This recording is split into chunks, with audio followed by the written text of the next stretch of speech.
Hey guys, this is Julie from Crafty Beach on YouTube, and I have a fun giant rope Easter Bunny DIY.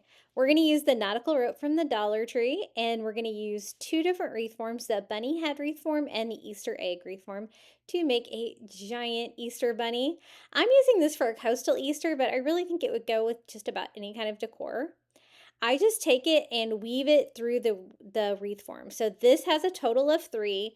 I go over, under, over, and then I wrap it around, and then I'm going to do the opposite on the next row. So that one, I'm going to go over that middle section and then under the outer section, pulling it through. And this is the thinner of the two white ropes, I think, from the Dollar Tree. And you could also do this with the brown rope as well. I think that would look really cute and have a brown bunny. And then I repeat the original pattern, and then I go back and reverse it the other way.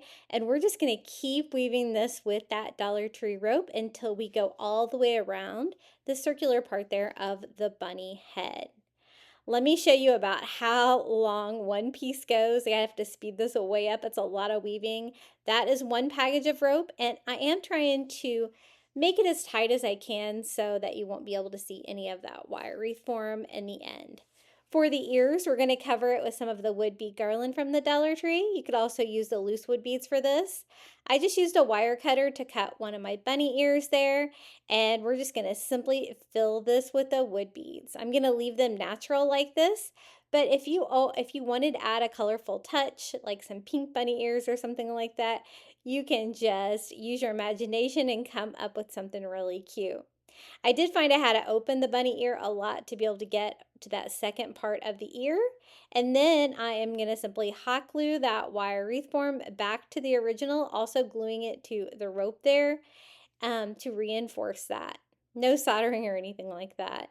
For the second bunny ear, I do the same thing. I just cut it with wire cutters, feed the wood beads on there, hot gluing it back to the frame, and we have wood bead bunny ears. Now it's time for the bunny body. The egg shape makes a perfect bunny body, and I'm using the same Dollar Tree rope for this. The only difference is that this has 4 wires instead of 3.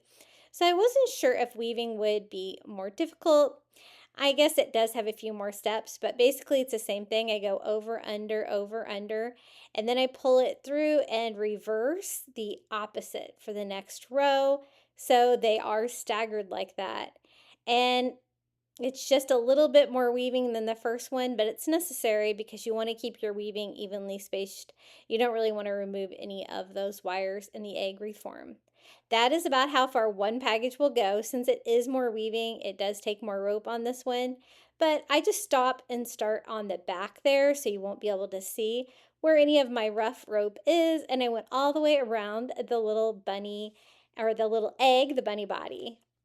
Now for the tail, I'm going to take some twine. I just used a container that I had, something big, and I'm going to wrap this with twine. This is the twine from Walmart, but you could also use the twine from Dollar Tree.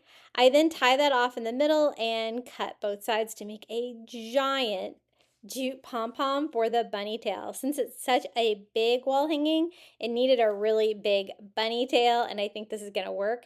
I just shape it, and we're going to attach it here to the bottom of the egg like this.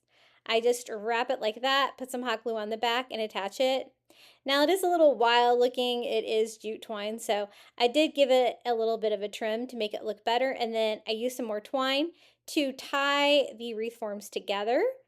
And I just tie wire to wire right here so it will hang down like that, and then tie that off on the back.